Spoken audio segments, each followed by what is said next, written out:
Alright, this is chapter 31 of the Reappearance of Rachel Price. 31.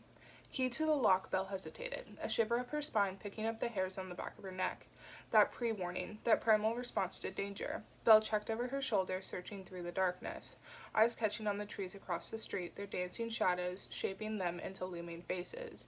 But her eyes were wrong. The danger wasn't coming from that way, it was behind the door. She slid the key in and shoved the door inward, opening onto the waiting war zone. Laughter and warm voices, the smell of something buttery and sweet. She hadn't expected that. "And, Belle, is that you?" Rachel's voice rang out, finding her around the corner. Belle dropped her bag, kicked off her shoes, leaving them in the way. "Honey, I'm home," she said darkly to herself, following the sounds of the TV into the living room. "Hi, sweetie." Rachel's eyes shone in the dark room, settling on Belle. The television threw light on her face with each frame, flashes of bright white into a green afterglow. She was on the sofa, legs tucked up under a checkered blanket, and she wasn't alone. Carter was on the other end, legs hidden beneath the same blanket, a bowl of popcorn between them, half empty already. Rachel took another handful. "We're having a movie night. Carter, come join. There's plenty of space." She moved the popcorn to her lap. Belle's eyes darted to Carter, her face flashing the same colors as Rachel's. "We're watching Knives Out," Carter said, even though she must know that wasn't the question in Belle's eyes. "I told you I was out tonight." Belle stood dead still in the same spot. "I know." Carter's hands disappeared under the blanket, too. "By the time you replied, I was already here. Rachel said I could sleep over. She didn't have anything to do either, so we decided to watch a movie. Have you seen this one, Belle? I think you'd like it." Belle didn't care if she liked the movie. She didn't like this at all. The two of them together without her. A turn of acid in her gut, the knot paddling around in it. This was a calculated move somehow, Rachel shifting the pieces on the board, trying to take Carter onto her side. Belle wouldn't give her up that easy. "What's it about?" Belle brightened, her voice moving toward the sofa, blocking the TV for Rachel, throwing her into full shadow.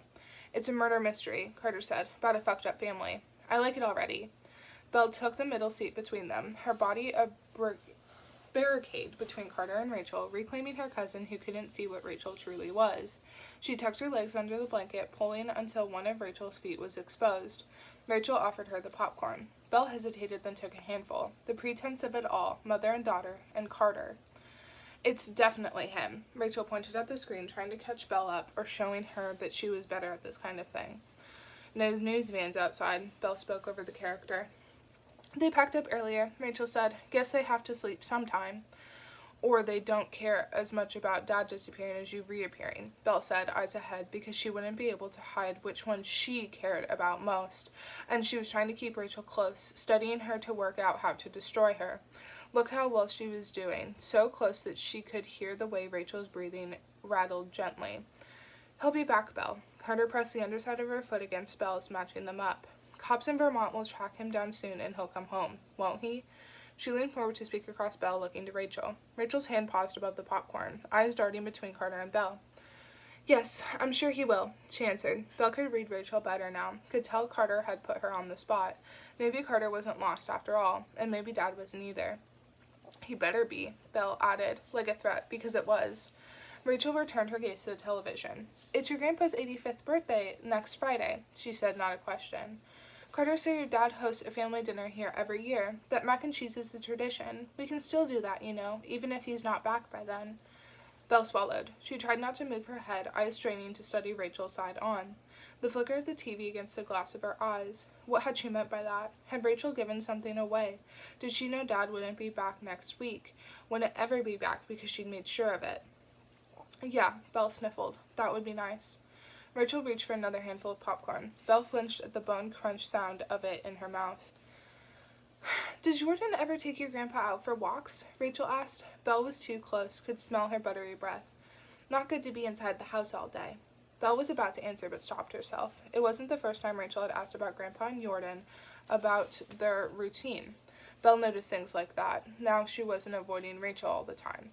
Was there something in that, or was Rachel just trying to make it look like she cared? "Grandpa's fine," she said, shutting that down, whatever Rachel was trying. A curveball to throw her off, flipping Rachel's questions back to her. "Do you like mac and cheese?" A smile played across Rachel's lips. "Yeah, I do." The movie finished, only crumbs and unpopped kernels in the bottom of the bowl. We should do this again, Rachel said, a sheen across her eyes, matching the sheen across her bared teeth. If you want, movie night, us three. I had fun.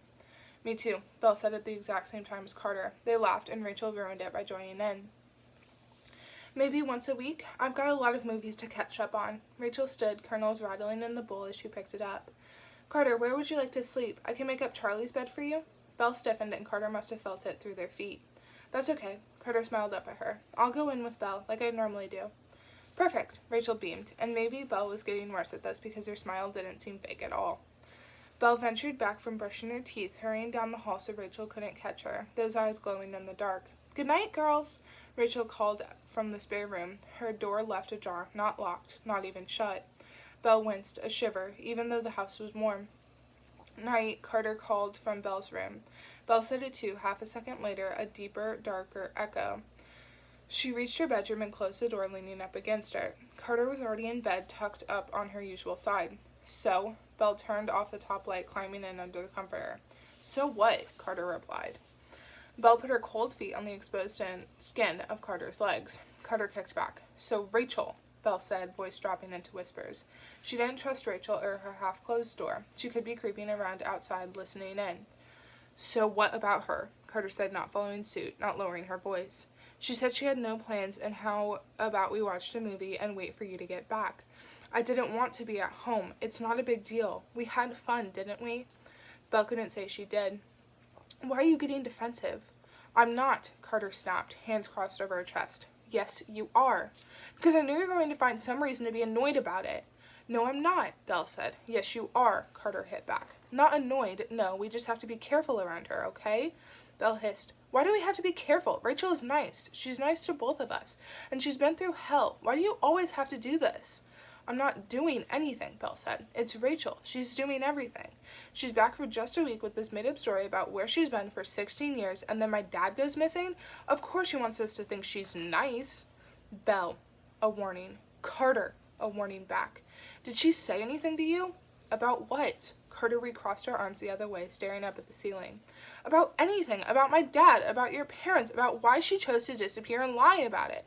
Any slip-ups? Maybe, Carter chewed her bottom lip. She told me she was an evil mastermind with a plan for world domination. Carter! Belle turned to look at her, final warning, eyes sharpening with it. No, nothing, Carter sighed. She asked me questions about school and dancing, and then we talked about the movie. Nothing suspicious. Sorry, Belle. She said like she wasn't sorry one bit. She raised one arm and dropped it against the comforter, a straight line between her and Belle, her own barricade. Belle turned the lamp off, throwing them into darkness. It was her turn to stare up at the ceiling. Who could she convince if she couldn't even convince Carter? Had Rachel already won? No, because Belle still had a plan, a next move. Jeff knew something about Rachel, or he believed that Grandpa did. Uncle Jeff was the way to get what she wanted. Dad back home and Rachel gone like it was always meant to be. Belle hadn't been studying her uncle since Rachel returned, but maybe she should have been. Has your dad said anything? Belle said, treading lightly, something she could only ask in the dark. About Rachel? Carter shifted the comforter, too. No, well, I mean, of course he's talked about her return, about the stress of it all, and that's why he thinks Uncle Charlie took off for some space, but he was happy she came home. Belle thought about that. She could play her the clip, what they caught Jeff saying to Grandpa. What if Carter then told Rachel, took away their advantage? Has he been acting strange at all since Rachel returned?